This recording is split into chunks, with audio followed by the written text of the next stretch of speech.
Tokyo has always been a city in constant motion, a place of dazzling bright lights and deep unseen shadows. By the year 2100, it remains a formidable global giant, a titan on the world stage. Yet, its familiar face is now etched with new lines, marked by new anxieties and unspoken worries. The relentless hum of progress, a sound so characteristic of Tokyo, continues its rhythm, but a different kind of energy now pulses beneath the sprawling urban surface. Here, ancient traditions are forced to confront stark new realities. The future in this metropolis is not merely an extension of what came before, it is a landscape dramatically reshaped by powerful, often unforgiving external and internal forces. Tokyo is a city that has consistently reinvented itself, and it stands now, bracing for another profound transformation. As always, the world watches Tokyo, curious and concerned. The year 2100 finds this immense city grappling with changes of a monumental scale.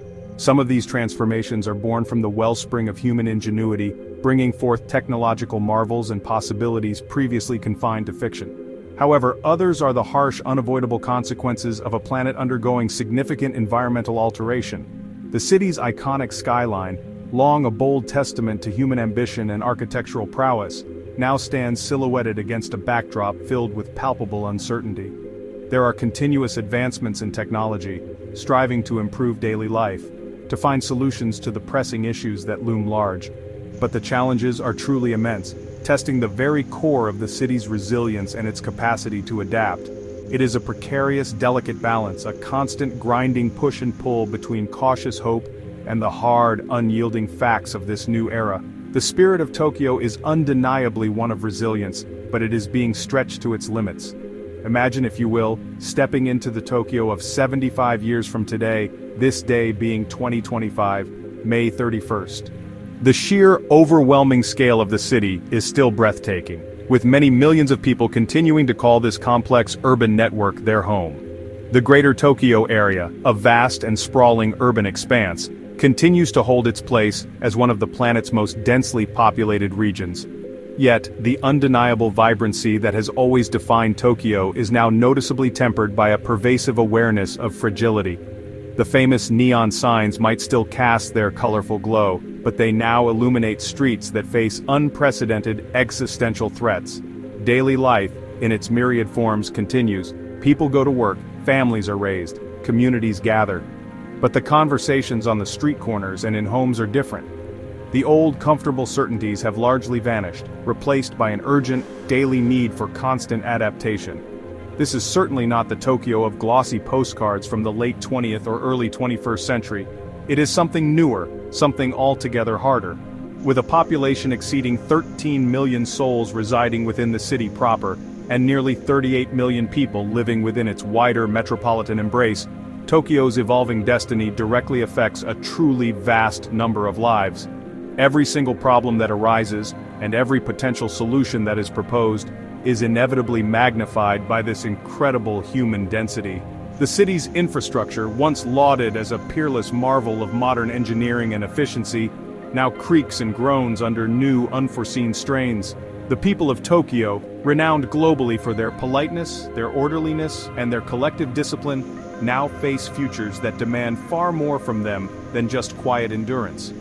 They require ceaseless innovation, strengthened community bonds, and perhaps even a fundamental redefinition of what it truly means to live and thrive in such an iconic, yet increasingly vulnerable, major urban center.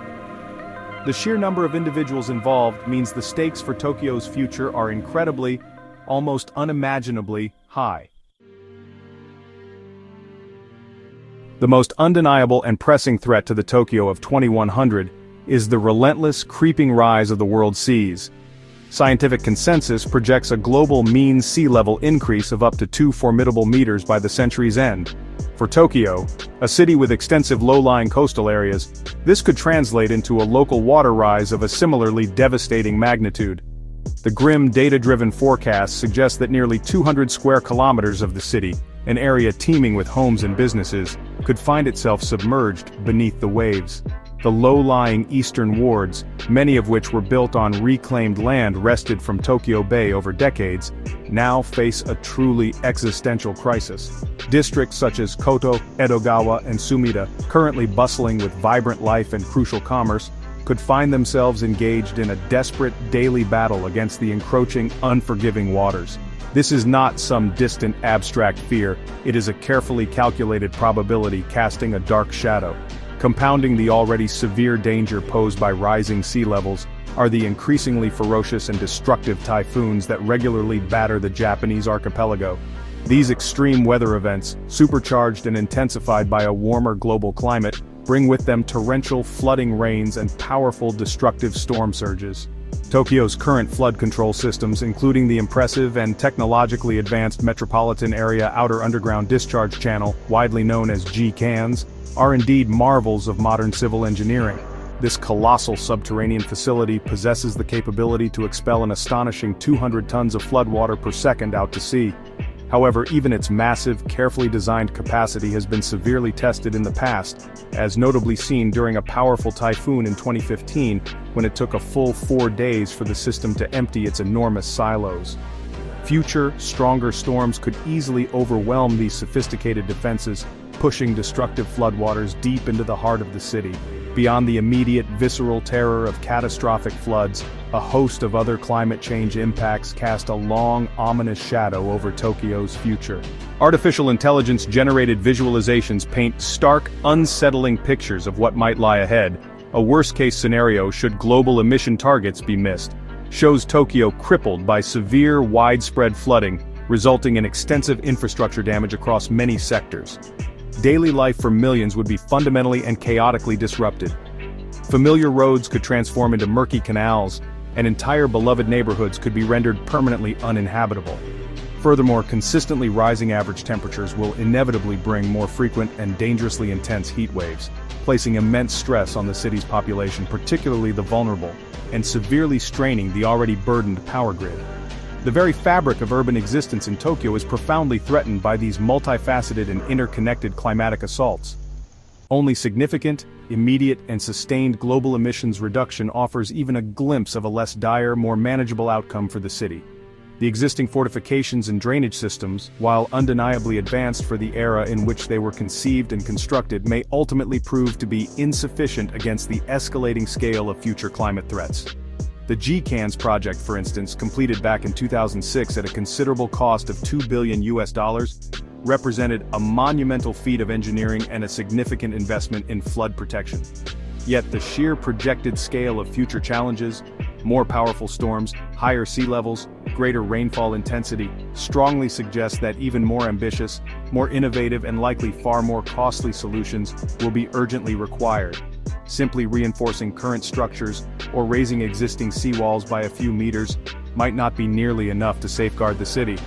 Tokyo faces a challenging future where it must commit to a path of constant adaptation, perpetually building higher and stronger defenses, or perhaps even making the difficult decision to consider managed retreat from its most vulnerable and indefensible coastal areas. The long and arduous battle against the rising waters will undoubtedly define Tokyo's 21st century.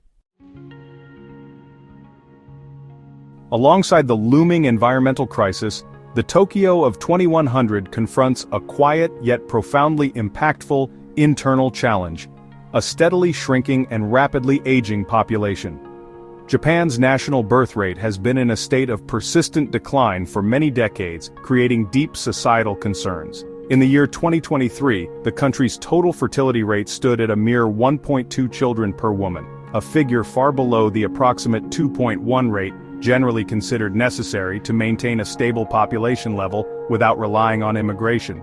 Tokyo's own fertility rate was even lower, recorded at a stark 0.99. The demographic figures for the first half of 2024 unfortunately continued this worrying downward trend, with the number of births recorded from January to June falling by a significant 5.7% when compared to the same period in the preceding year.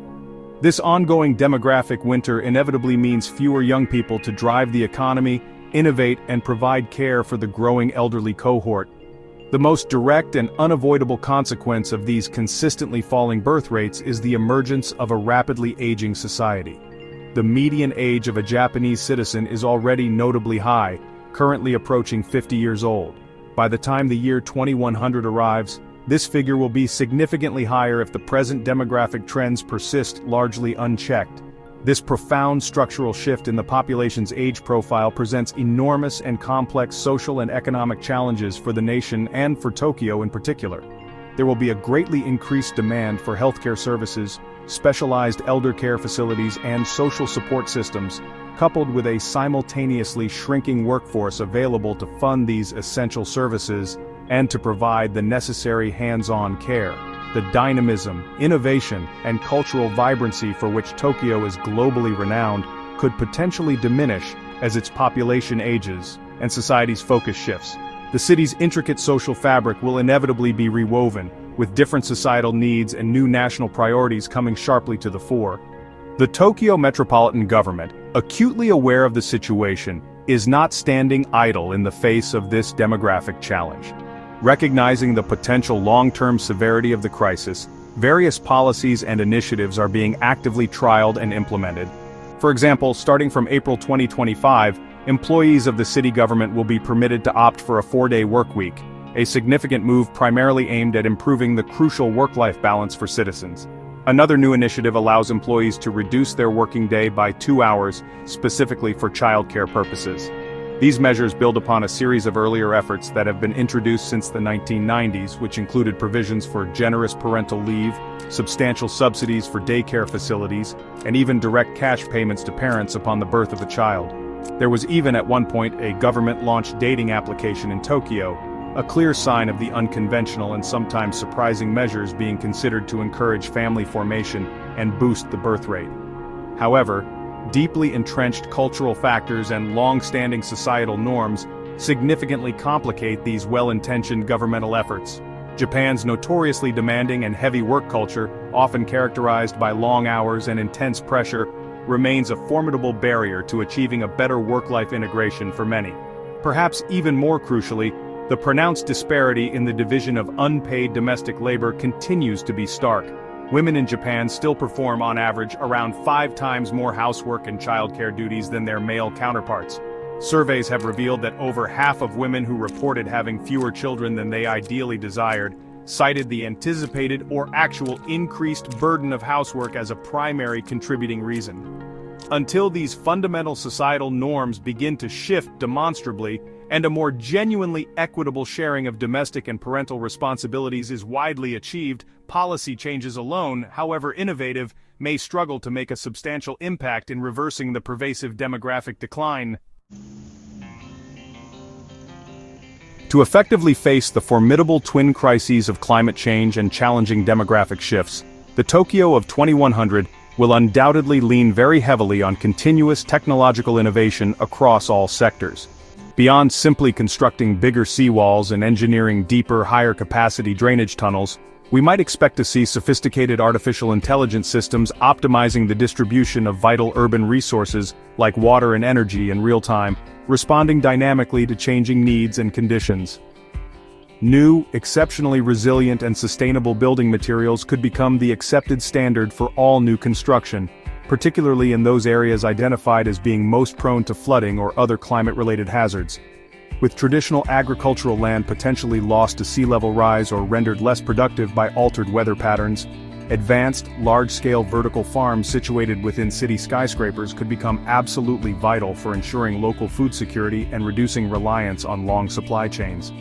Smart city infrastructure will be essential for managing energy consumption, water resources, and complex transportation networks with an unprecedented level of efficiency and responsiveness.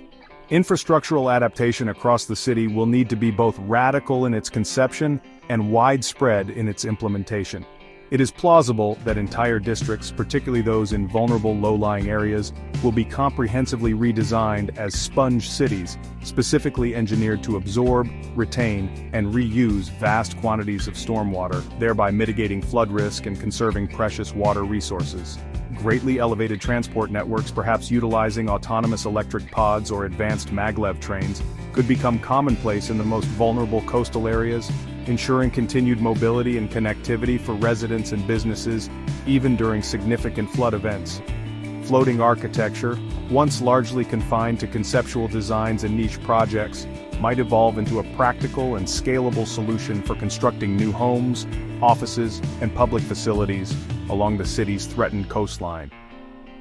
Furthermore, there will undoubtedly be a massive, city-wide push for the green retrofitting of existing buildings to significantly enhance energy efficiency, reduce carbon emissions, and combat the urban heat island effect, making the city more livable during extreme heat.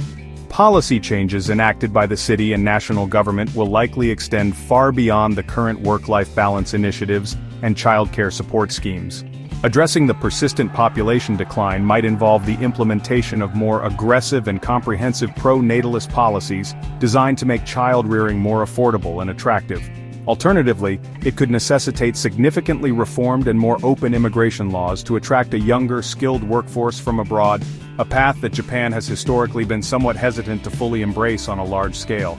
Climate adaptation policies will certainly become more stringent and far-reaching, potentially including strict new land use regulations, programs for mandatory or incentivized relocation from designated high-risk zones, and substantial government investment in the creation of new climate resilience industries, fostering innovation and employment in adaptation technologies.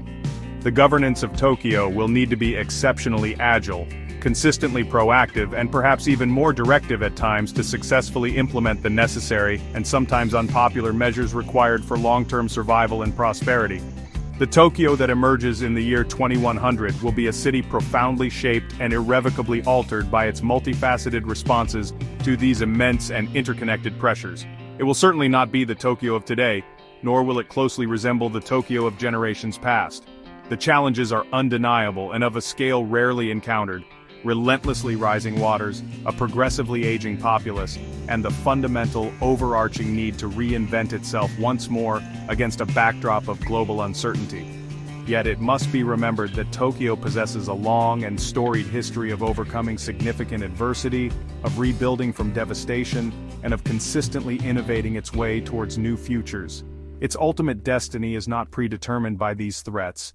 The renowned resilience, the proven adaptability, and the formidable technological prowess of its people will be tested as never before in human history. The city will undoubtedly endure, but its essential character, its very soul, will be forged anew in the demanding crucible of these definitive 21st-century trials.